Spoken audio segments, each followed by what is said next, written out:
you are multitudinous.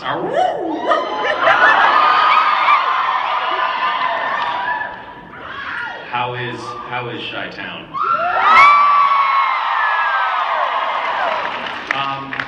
So Rob went to school here. I went to school here. Bob Singer spent many years here.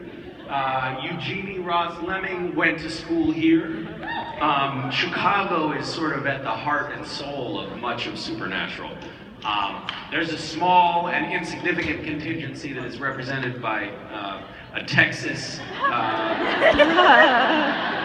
whatever, but no, that's a tangent more than anything.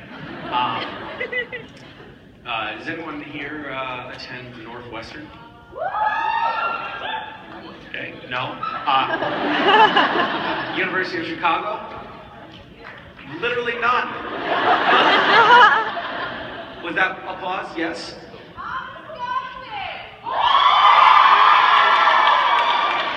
Who's the U of C-er? I went to the University of Chicago and so did Eugenie. Oh, hi. How are you? Are you currently enrolled? No. Long time ago. When did you go there? Yeah. 95? Holy shit, you're old.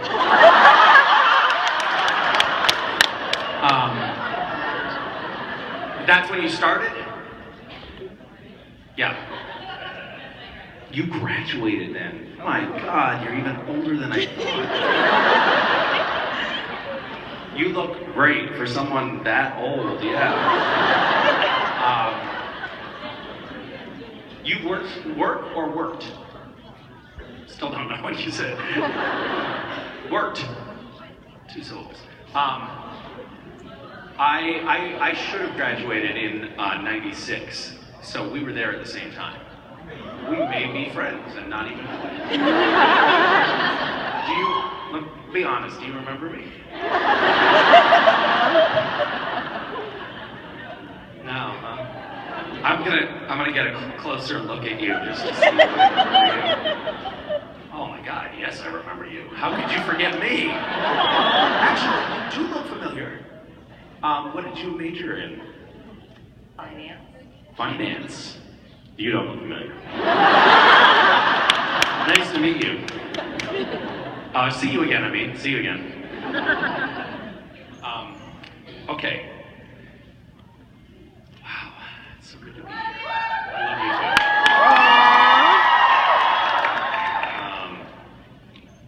I just have chat on the phone with my daughter. Yeah, it's frustrating because you can't understand a word that she says. She's 3 and she tries to talk on the phone with a pacifier in her mouth. She's like, Mason, take the pacifier out. What? I don't understand what you're saying. Dad, Bobby said a bad word.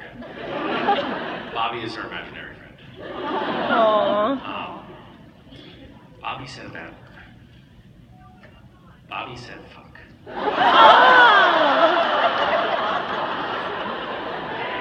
So I choked her and killed her.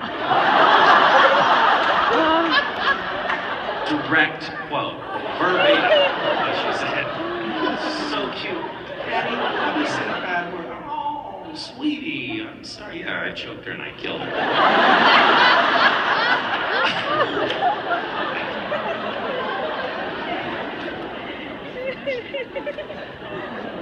I mean, it's, Bobby's gonna have to learn somehow.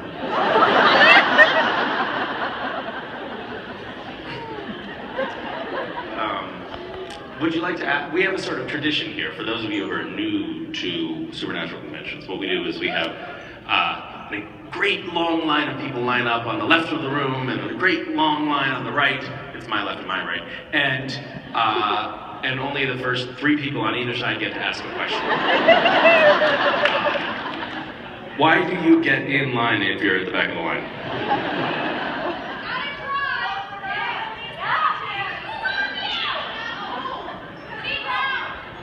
They're crazy. Do you have hope? Where does the hope actually die in the line? There's gotta be a point past which which you know you're never gonna get it. So hope dies at right here at the Young Castiel.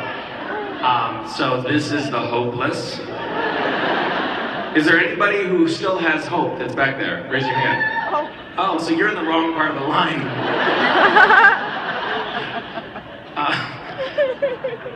Anyway, I don't know why we have this tradition, but we do. People stand up, but nothing happens for them. You, however, you probably are filled brimming with hope right now. Maybe a little bit of excitement, anticipation, fear. Yeah. Do you want to talk about any of those things? How long? No, you may not. When did you start lining up? Thursday? How do you get to the front of the line? This is like pulling back the curtain for me because I don't know how all of this process goes so that you get into the line. Like 2 hours ago, we just kind of decided to sit down over there. You started lining up 2 hours ago? Yeah? Does anyone ever faint in line? No, not yet. You're about to. The girl who is the beginning of hopelessness is about to faint. But you do have a question. Yeah. Great. That's a step in the right direction. Okay, I was wondering if anyone from the Supernatural cast could do a Stonehenge Apocalypse sequel with you, who you choose it to be.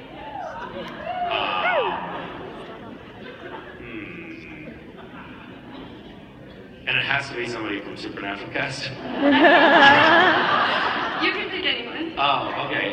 Then Martha Stewart. What am I What did you say? I'm dead in Stonehenge Apocalypse, so it would have to be the prequel. Prequel. Yeah, which I think it's due for, by the way. I don't know why. I agree. I don't know why they're waiting so long to do the prequel trilogy to Stonehenge Apocalypse. What's that? 7 more? Okay. You're feeling faint. You're the beginning of hopelessness, and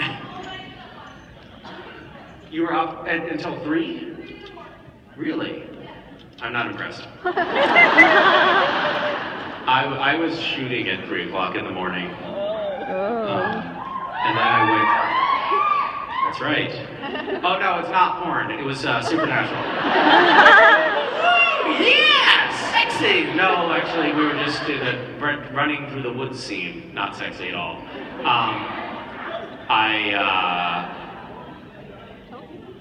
Then there was a man. I told this in my meet and greet already. So meet and greet people, cover your ears so you don't have to hear the same story twice. I got on the plane and I thought I'm at least gonna get a tiny bit of sleep on the plane. And I reclined the seat. They say you're not allowed to. I don't know why this rule is on planes that you can't put your seat back until you've taken off. It seems, what is the harm that's going to happen if you recline your seat before taking off? Does anyone know? You're going to die? Safety? Oh, I see. Yeah, right. Because in case the plane crashes and you're comfortable, I don't know what the safety implication is. Do you really? You slide out from under the seatbelt. Great. That's a good point. Not valid, but good point. So anyway, as soon as the nose of the plane starts lifting up, I do the recline. And the guy behind me goes, and I was like, that didn't just happen, did it? You don't do that to another, like a grown-up doesn't do that to a grown-up, do they?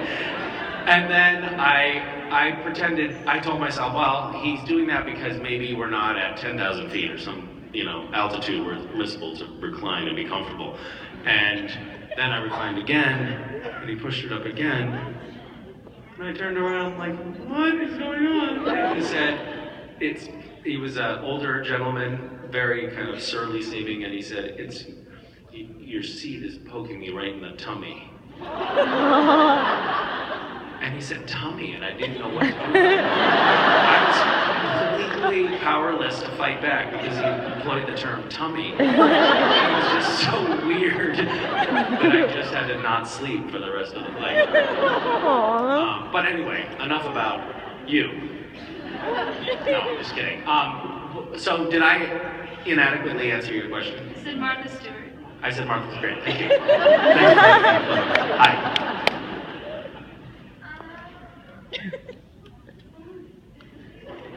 Okay, so you're my idol, and I love you. And I wanted to know, who were your idols when you were younger?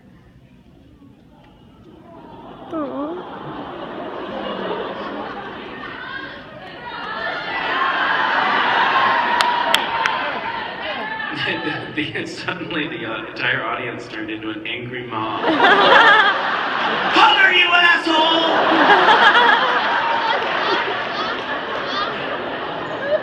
Because I'm afraid of large groups of people.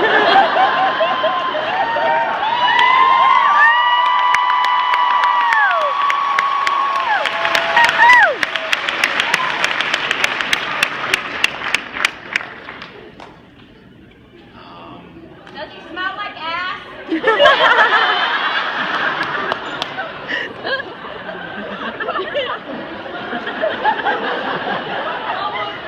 I don't know. I think I had little fragments of idols when I was growing up. Like my uncle could skip rocks really well, so I wanted to be like him in that department. And I am really good at skipping rocks now. Let's see. I don't know. I think I lived in too much of a isolated childhood to actually have any idols. I think my mom was for me in some respects.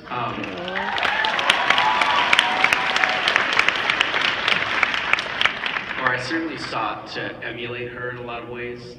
She broke a lot of rules, and I thought that was pretty great. She definitely sort of stuck to a certain set of principles that she had, and she didn't allow herself to be pulled away from them, even if it meant tremendous inconvenience. Like, she was determined not to have a shitty job, and I actually really admired that about her, even though it meant that we didn't have a house at all. Like, we lived in a tent for portions of my childhood, and we had no money at all.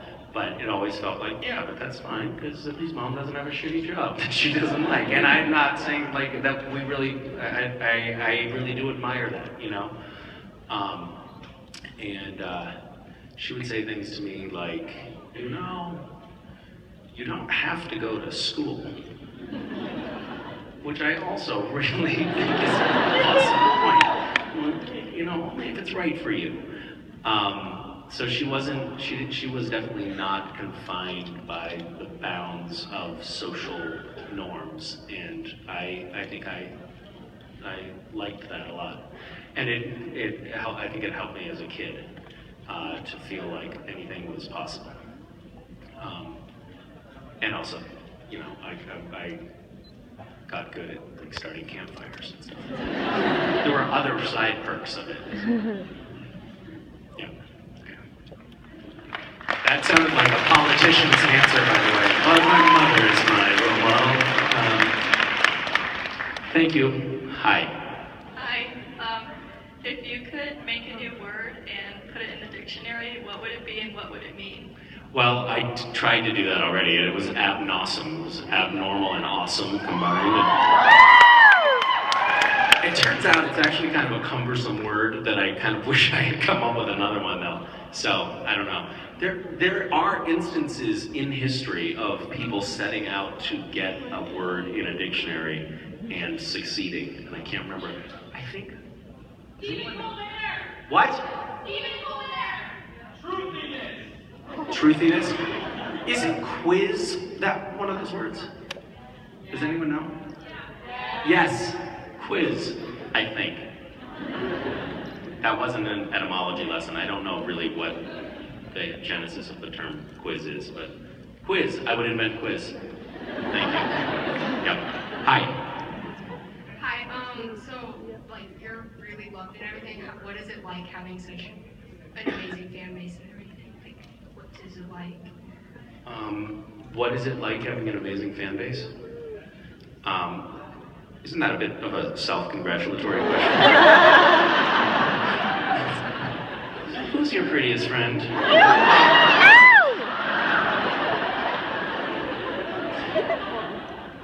Quick question. So we're awesome. You are awesome. That is true. You're very self-aware in knowing that this is awesome.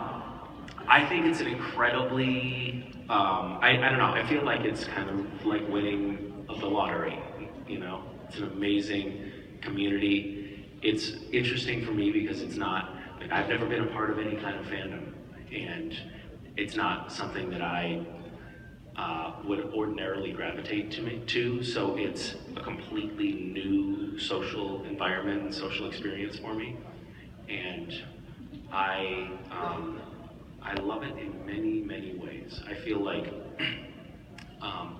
it's remarkable to watch strangers be so lovely and caring toward one another.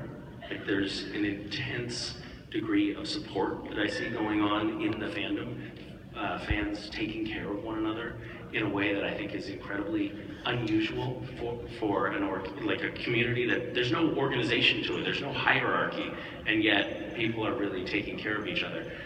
It also feels like, from my vantage point, an amazing group of potential collaborators. Like, I actually feel like if we collectively set our sights on something, we could move mountains. We could do really amazing things, and that's a really exciting, very cool thing, you know? And there's lots of, you know, I mean, for me, I have done that in an interplay with the fandom, you know, around charity with random acts, and we built an orphanage, we're building a school in Nicaragua, and that's an amazing thing to be able to do with a group of strangers. And, you know, I've also embarked on Gishwiz, which is a really remarkable celebration of weirdness and art and pushing up boundaries, and we've broken, you know, 8, I think, Guinness World Records with it. And the exciting thing to me is that all of that stuff feels like it's just scratching the surface. There could be orders of magnitude more magnificent things that we could do together. And it's also, for me, kind of on a personal level, very humbling. Like, I hear people come up and say things like, to all of the cast, all of us here, you know, we look up to you, or the show has, for some reason, helped carry me through a dark time in my life. And it definitely, when I feel like I'm at a crossroads where I'm about to make a bad decision, or where I'm being lazy or inconsiderate, I often think there are people that want you to be a better person, be a better role model, and it makes me try to be a little bit better person. So there's a lot of good stuff in this fandom.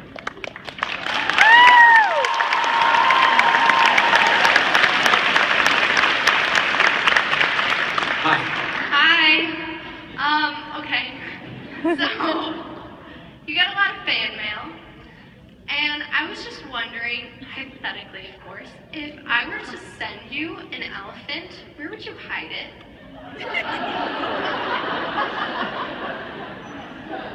We have a big props lockup at Supernatural where we put all the props.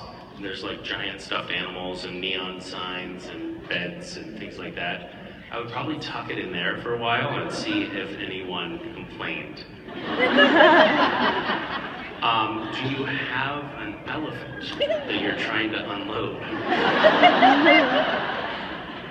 A small drawing of an elephant. Oh, that's much easier to handle. Yeah, but I was wondering if you like an actual elephant. Well, I would love an actual elephant. I'm not sure it's legal or whatever, but big deal. It would be hard to explain to Warner Brothers. Guys, just be cool with it. It's only going to be here for a few years. Great question, though. Thank you for asking. Hi. Hi. Since you already know like some stuff that's happened on Supernatural, is there any other character that you would like to be other than Castiel? Well, yes. I would love to. Gosh, there's lots of characters I'd love to play. I think I'd love to play Lucifer at some point. That would be fun. I think that Mark Pellegrino did such a great job with that character. That'd be a lot of fun to play. Yeah. You? What would your favorite character to play be? Probably you. Good answer. Hi. So on Wednesday, it was Back to the Future Day. Yes. And imagine that Doc Brown, he shows up at your house and he takes you 15 years into the future, it's 2030, and West, he's a grown-up, and you find out he's married to Northwest, our great president, Kanye. He says,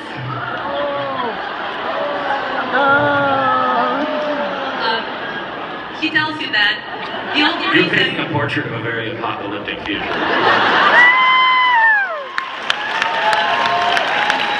The reason he let your son marry his daughter is because he made him change his last name to hers. So my question is, what would be the first thing you'd say to your son, West?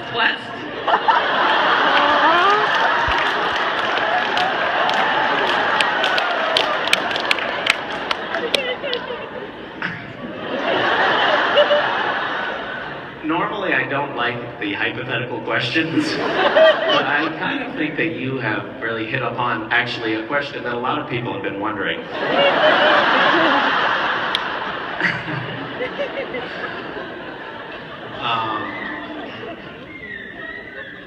What? Don't introduce them. Yeah, I should be very careful about that.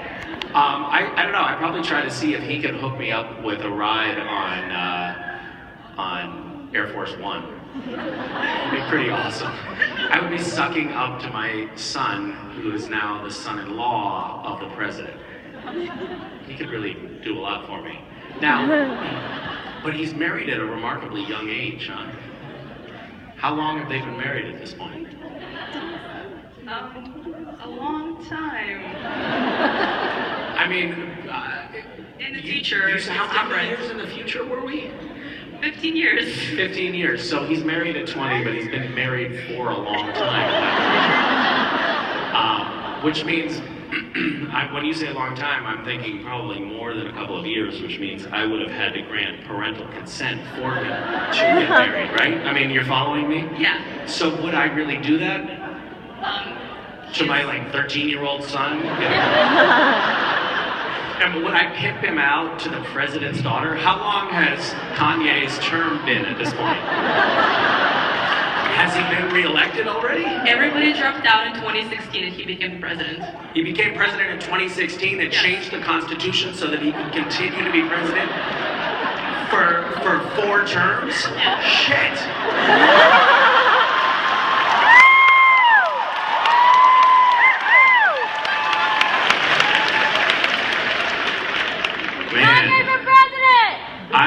Thank God my kids are also Canadian citizens. We can maybe head this whole thing off and move on. That was a super weird experience. Thank you. Hi. Hi, Misha. My name is Stephanie. Hi, Stephanie. So Jared has his Always Keep Fighting campaign, and you have Random Acts. And I've noticed that recently Random Acts has been doing some more in support of mental health, which is really great. As someone with a mental illness who also works in mental health, I can attest to how comforting hearing words of support from the people we look up to and we love can really be. Sometimes it's 3 in the morning and you can't call somebody, and all you can do is pull up that clip on YouTube and watch it over and over again to just stay here. So my question is, if you could look out into this audience right now and say something to those people who are fighting to stay here, what would you say to them?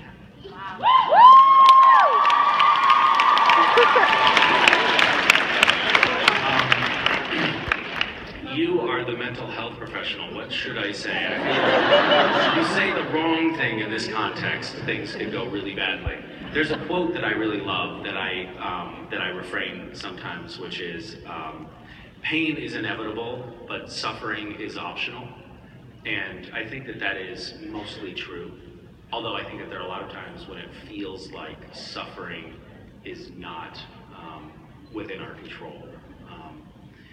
And I don't know, I think that there's a lot of people out there, this community again, that really support one another, and that there is a safety net of love and care available, and it's just barely in arm's reach. So I hope that people know that there's a lot of people that they can reach out to. One of the things that we're trying to do right now with Random Acts is we're working with To Write Love on Her Arms,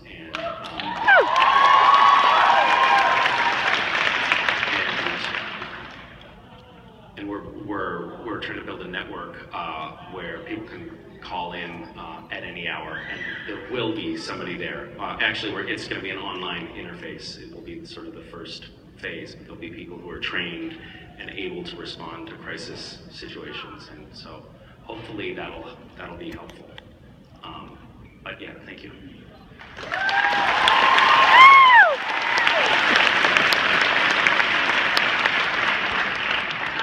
So I'm from Tahiti. I flew all the way from Tahiti to get here, and I'm so happy to be here. Okay. Wow. Yeah. Well, we are glad that you're here as well. Tahiti. Stop it, you mob mentality.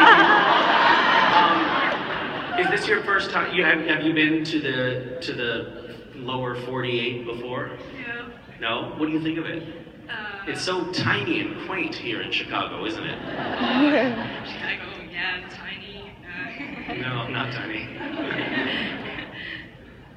No, I was joking. Chicago is so big.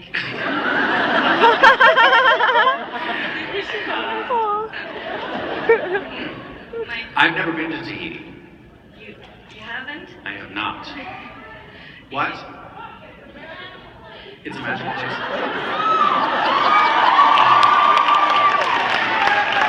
Have you been to many other countries? Nah. No? Where have you been in the world? Hawaii. Hawaii? Yeah. That's very different from Tahiti. I was in Palau. Do you know where Palau is? It's in Micronesia. Yeah. It's just a little bit past your neighborhood. That's where my son was conceived.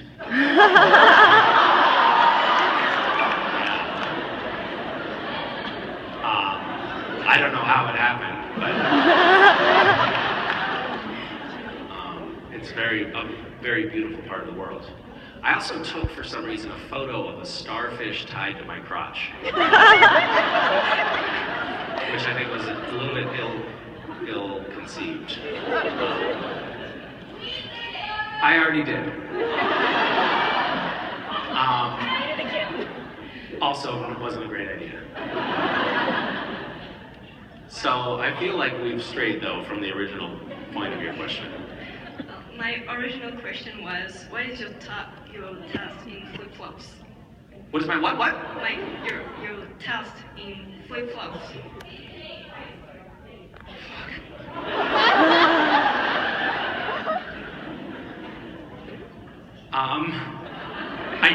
I knew you were going to ask that. What is my taste in flip-flops? I have a pair of flip-flops that are AstroTurf flip-flops. So it looks like I'm walking on a little piece of grass. They're pretty great. What is your taste in flip-flops? Simple ones, I guess. You like the simple flip-flop? I really didn't expect to be talking about this. I feel like I didn't adequately prepare for this conversation. What are you wearing right now on your feet? Boots. Did you buy those boots for this trip, or did you have them already? They're my mom's. They're your mom's boots from when she came to America many years ago. No, she ordered them online. She ordered them online? Yeah. Where does she do most of her shopping? Amazon. Amazon is big in Tahiti, isn't it? Do you have Amazon Prime in Tahiti? Yeah. No, that must be frustrating. Does that sometimes make you want to move? You can't get 2-day free delivery? No, you want to stay? Okay. It was nice to talk to you. I look forward to seeing your flip-flops. Are you going to be wearing... Did you bring any flip-flops? No, I should have. Yes, you definitely should have. Okay.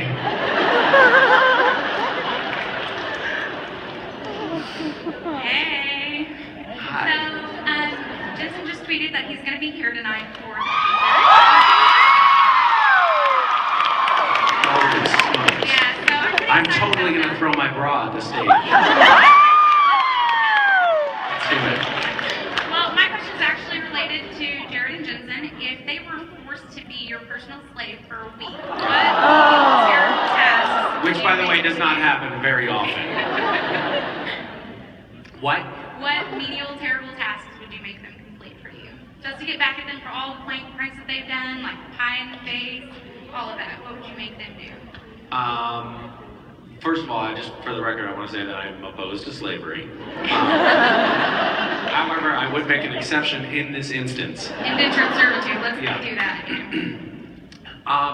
You're right, though. I think that it would be nice to have them do fairly degrading things. I mentioned earlier today in another conversation that I had been in an RV that the toilet had clogged. It didn't just clog, it froze and the pipes burst and it was just disgusting. So it'd be awesome if they could take care of that.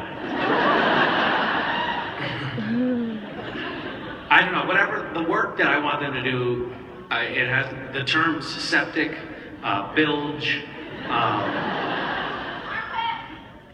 leach field. I want them to be working in that arena. I met a guy once who worked he worked for the city of Los Angeles, cleaning the city sewers. And he emphatically thought that it was the coolest job in the world. He was like, it is such an awesome job, man. I've got to take you down there sometime. Awesome. Didn't he say it was cool as shit?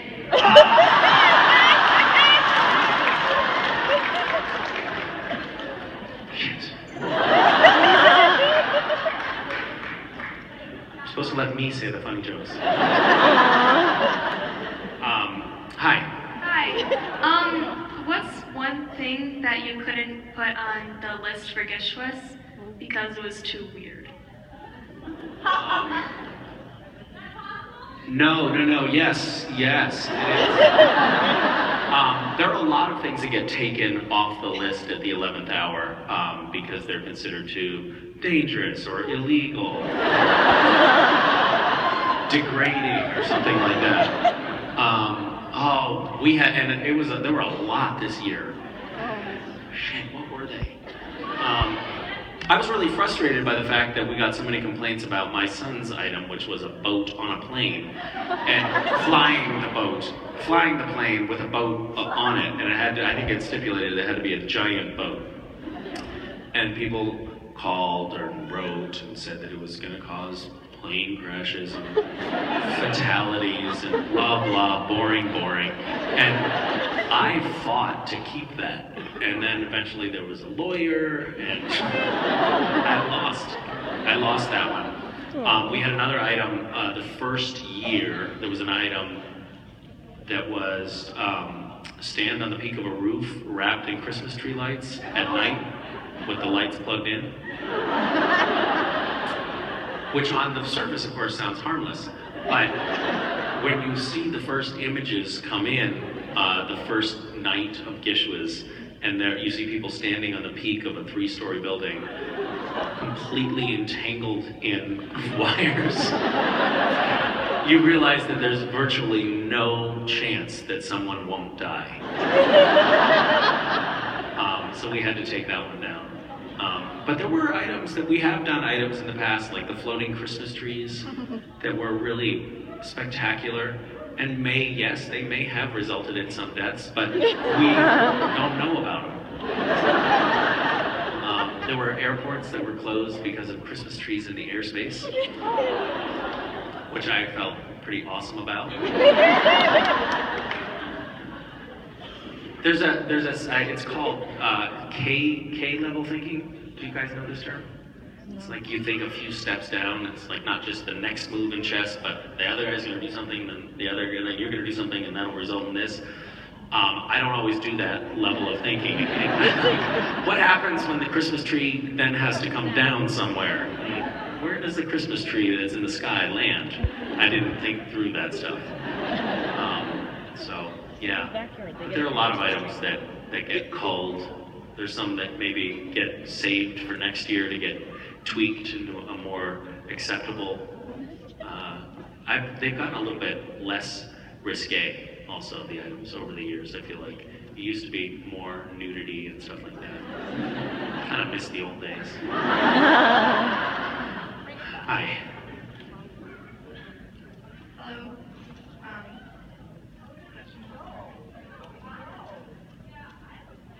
When Cassio loses his powers, he's forced to experience a lot of different human things for the first time. My question is, what's the most memorable and your favorite first major life experience? As a human?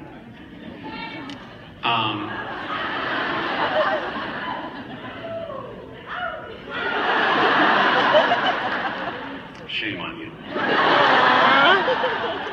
There are kids in this audience. Weird.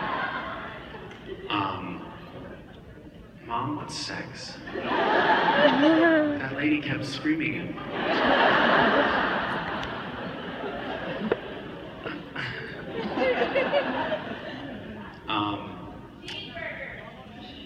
cheeseburgers? I think that the entire sensory experience for Cass was pretty overwhelming. As an actor, I think probably the most poignant was the toothpaste. I was just filling my mouth with toothpaste and just squirting it into my mouth over and over again, and eating it. And I felt pretty sick after that. What? Well, but you were already hopeless, so it doesn't matter. In fact, that might be why people in the back of the line have hope. Because maybe someone in the front of the line is going to ask their question. So don't act disappointed. You're one of the lucky ones. Your question otherwise would never have gotten asked. Do you realize that? That was your question? Oh, so she didn't take the question. I screwed up your thing. Many times. That's one of the things when you're working on so many. When you're working in television, one of the things that happens is you learn how to do certain things. We'll shoot many takes sometimes. So many.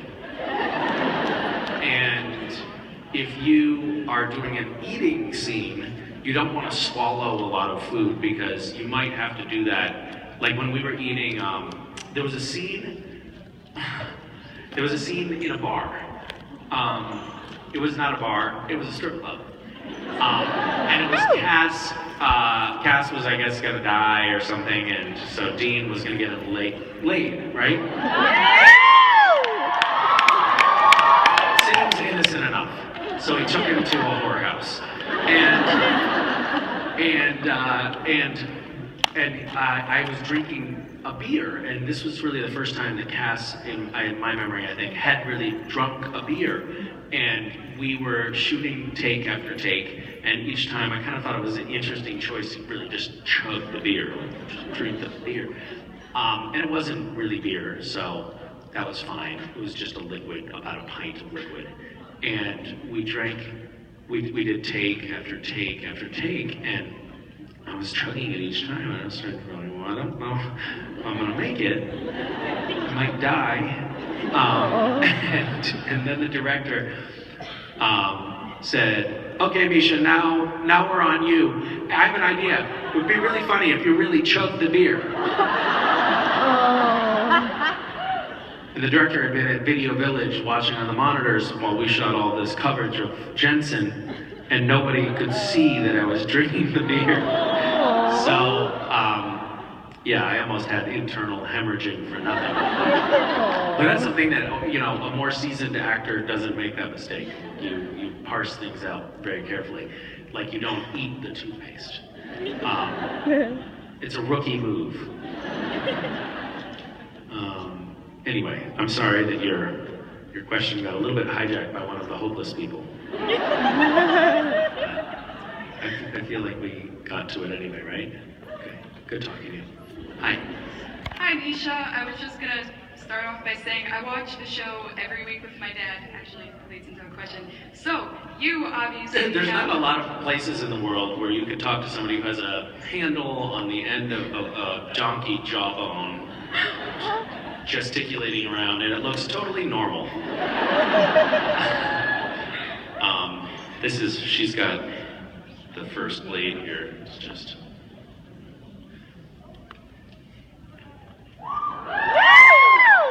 And she's gesturing with it like it's, you know, like a pencil. Hi.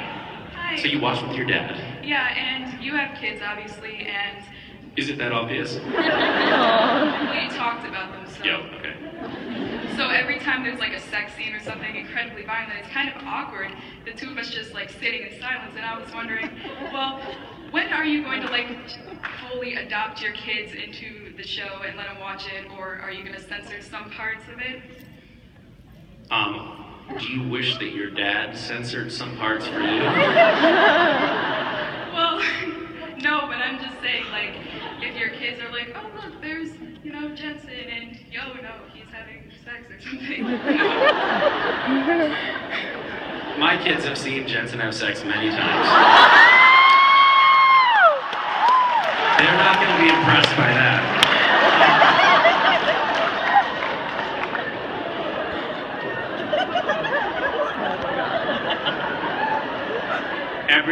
Every time I come up on stage for one of these, I think something along the lines of, please don't say something that you will regret for the rest of your life.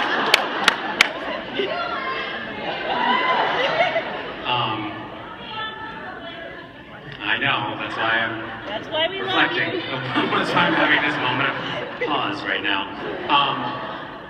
So far, I have not watched Supernatural with my kids. I did show them on my iPhone a little montage, because they were a little bit confused as to why I go to work?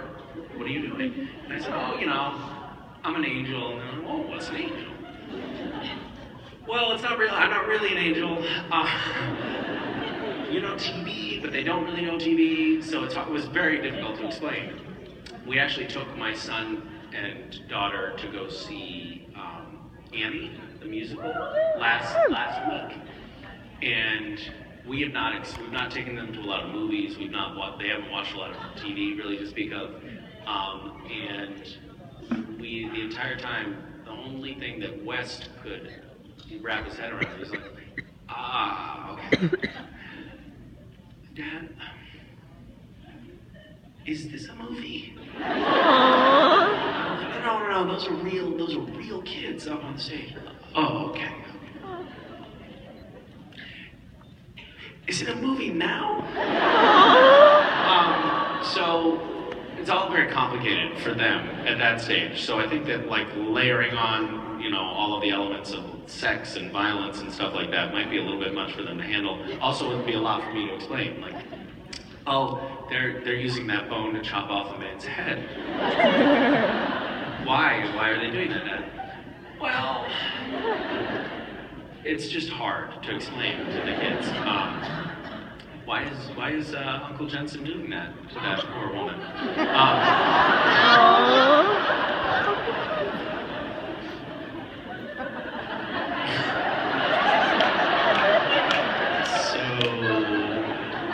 I'm a big fan of censorship, is basically what I'm saying.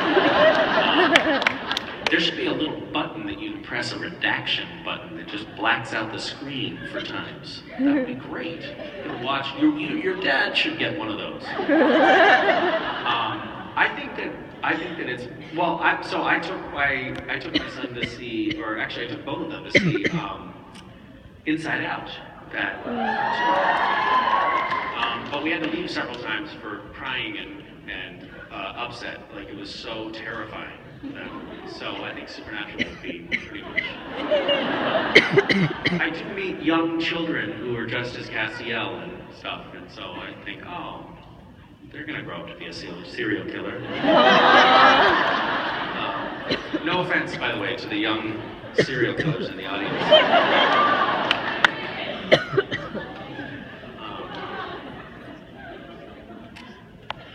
Are there lights in your hair back there? Yes. That's pretty great. What? Salt and burn. Where's Salt? Hi, Salt. You look great, guys.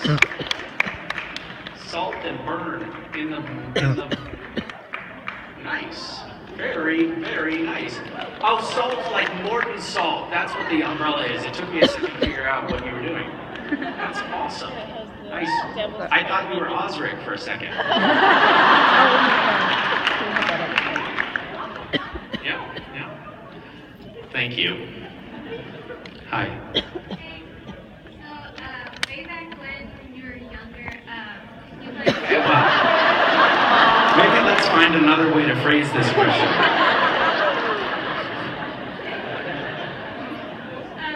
Long, long ago, when you still had some life left in you. you played Eric on Charmed, and I was wondering if you had any memories, or like if you remember what the actors were like. I'm sorry.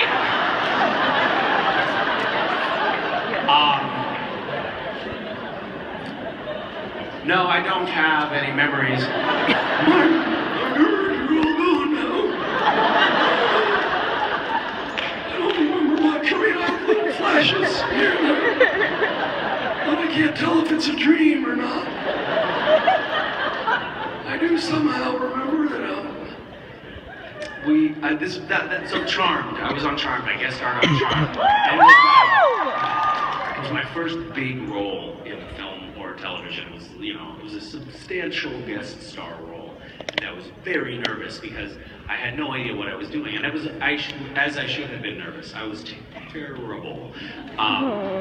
If you can imagine, even worse than I am now. I was that bad, and for example, I learned on that set. I learned what a mark is, and a mark is they put a piece of tape where you're supposed to stop, and that way the focus puller can get you in focus.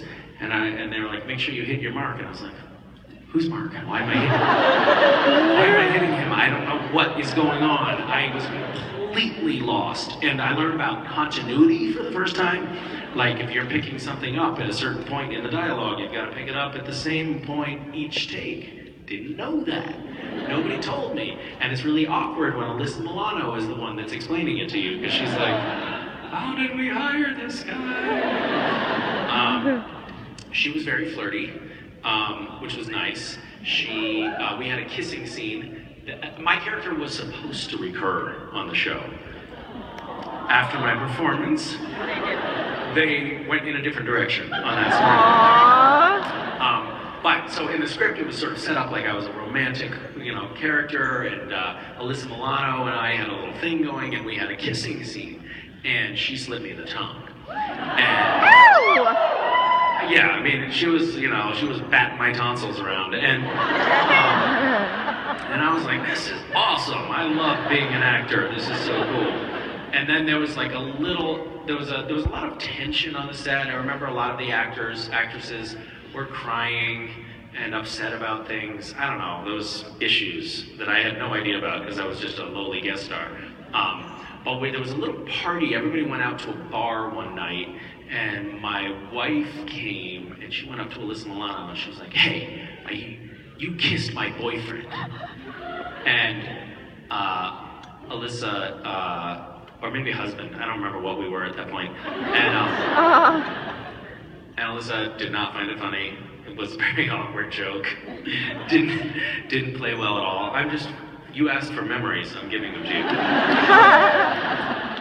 What else can I tell you about it? Oh, so then subsequently, years later, I did a pilot with, do you know what a pilot is? You do? Good, aren't you smart? So pilot TV show, and Alyssa Milano played my sister. And because, what? No? Okay. So she played my sister, and when we got to set for the first time, I was like, hey, Alyssa, how you doing? You know, because I knew that she had a thing for me because she had, you know, kissed me so vigorously. She did not remember who I was. Aww. At all, which was a bit disappointing. And that's about it. Aww. I had a really squeaky voice. I remember that too. My father-in-law said, if you're going to keep doing this, you should maybe try not to have such a squeaky voice. When he saw it, which I thought was good advice. And then I went in the opposite direction.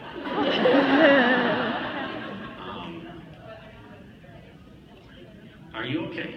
Oh.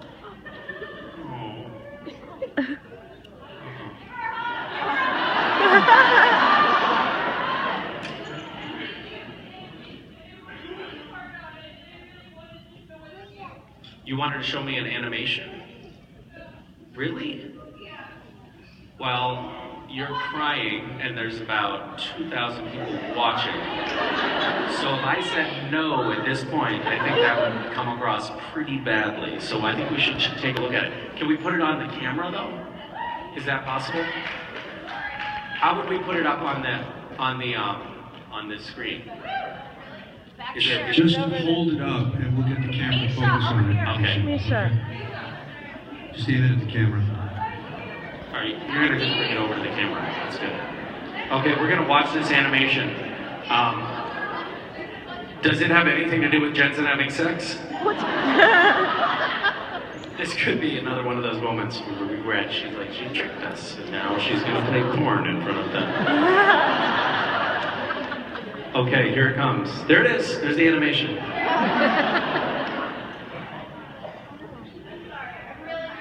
I am too. Oh man. Okay, try not to shake. Wrong screen. We're watching a child's memory game, I think. I feel like we're watching a tech support film.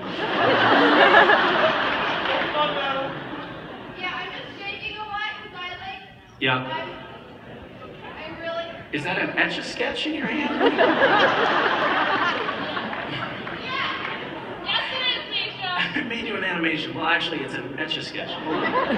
This is going to take a few years. That's okay. There's only a few thousand people watching, so take your time. There we go. That felt satisfying. That little thing. So, select. Ah, it is Etch-a-Sketch. Wait.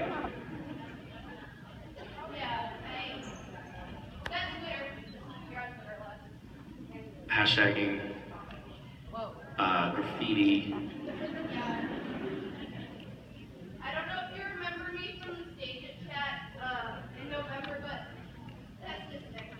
You really just helped me and encouraged me to be a better person, and you really, really inspired me. And I want to be like you when I grow up. That's my goal because you do so much for everybody, and I don't know if you know how much difference you make.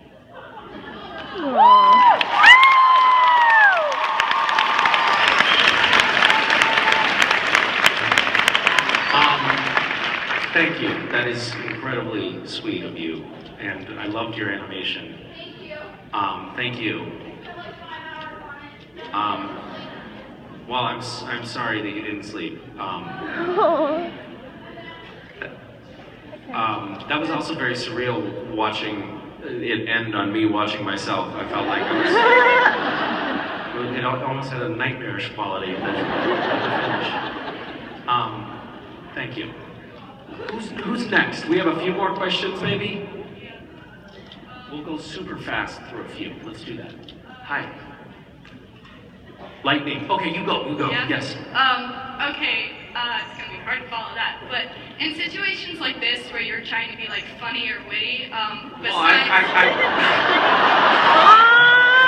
I Just so you know, a lot of the questions have been starting with things like, so when you're sometimes, you try to be funny, right? Or, remember way back when you were younger? Way back when you were young? Remember the olden days? When you didn't have to try to be funny? Yeah. But yeah, in situations like this where I'm trying desperately to be funny. Well, besides when you were talking with Claire, what has like been one of the most embarrassing or things that you regret saying just in the moment? Oh, take a number. Why are you making me why are you doing this to me? No, I've definitely said lots of things. I mean, I think that it's. How about you guys? I was mentioning that before I come up on stage, I always say a little prayer. It's a little centering prayer where I say to myself, Misha, please don't say something that is going to land you in jail, you stupid fuck. I rarely get emotional. And I do feel like there are times when, I mean, obviously we keep everything very much on the straight and narrow here. It's pretty much just straight up question and answer. Jeez. There's been problems. There has been problems. Here's what happens. Yeah, what does happen? Every now and then things happen on stage because it's so loose and so improvisational that things will happen, and you'll get off the stage and think, well, that probably was a mistake. So, for instance, when Rich was miming giving me a blowjob. That's exactly. I was going to say simulating fellatio. Sure, miming a blowjob. True story did happen. Might have been here. I don't know where it was. It was on stage. I was here. I'll never forget. It seemed like a great idea in the moment. And the second I got on stage. There's a lot of those little examples where you do things just because you feel so free and you feel like this is such an accepting environment and people aren't going to judge you. Well, that's wrong. That's not true. They are judging you. And it's not cool to get up on stage in front of a bunch of children and pretend you're blowing each other. Lesson learned. Yeah. That's a takeaway. Don't do that. You know the old saying, blow me once, shame on you, blow me twice. That's something like that. There is really a lesson for the kids watching at home and the authorities. We did it again, by the way, guys. We did it again. Damn it. Why'd you rope me into this secure panel? Answer our questions. We can move on from this. Or are we should we have a different question that starts with something flattering? Not from you? Okay, so at Burcon at the meet and greet, you told me that we're not a product of our past. And that really got to me. And I was just wondering at what point in time did you come to that conviction?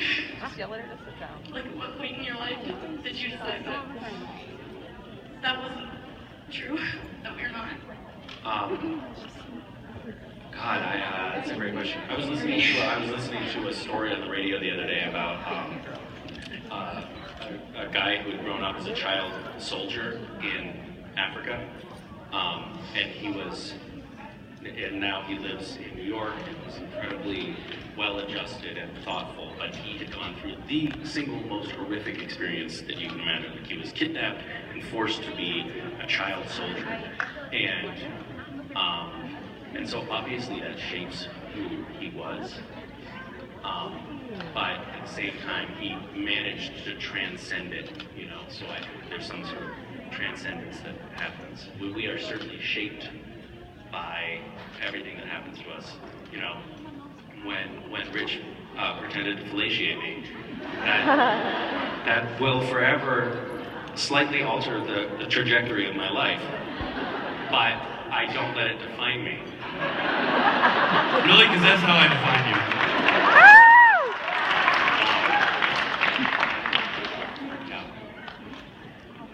I don't know. I don't think that there was a specific time when I came to that particular realization, but I think it's definitely true. Like, we can move past things. Hopefully, I'm hoping to anyway. With it, God willing, and the creek don't rise, and the therapy pays off. I will somehow erase that moment. or my children will find it on the web. One of the two. They will find it. That's something also, a sidebar that I do think about, is like when the kids grow up, they're going to see this. Yeah. It's not okay. It's not right. This is the most depressing panel I've ever been a part of. Shoot me now. Here he goes down. He's going to get near her.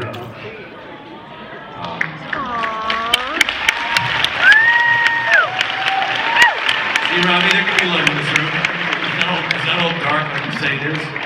There could be love in the panel. Maybe I should give Rich a hug and then I'll think Nope. Ladies and gentlemen, Misha Collins.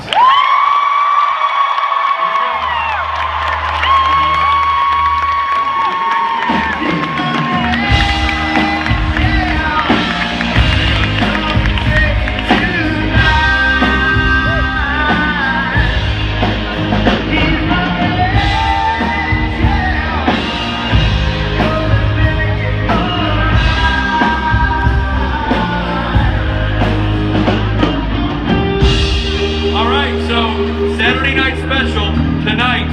Be there. Be there. Be square is the place to be. You gotta be there. Loudon Swain Saturday night special. Thank you for a great day. Rob and I are going to sign autographs now. That's what we're going to do. That's how we like to warm down after a night of hanging out. We like to sign autographs. That's right. Before a show. Speaking of, come find us. After the show tonight, Loudon Swain will be signing merchandise for free. Yes, they will be. So get your Loudon Swain autographs, get your Richard Swain autographs, get your Rob Benedict autographs. They're going to play a video right now. The video is made by Melissa Swanson. So if you're Melissa Swanson, come get this. Bye. See you later.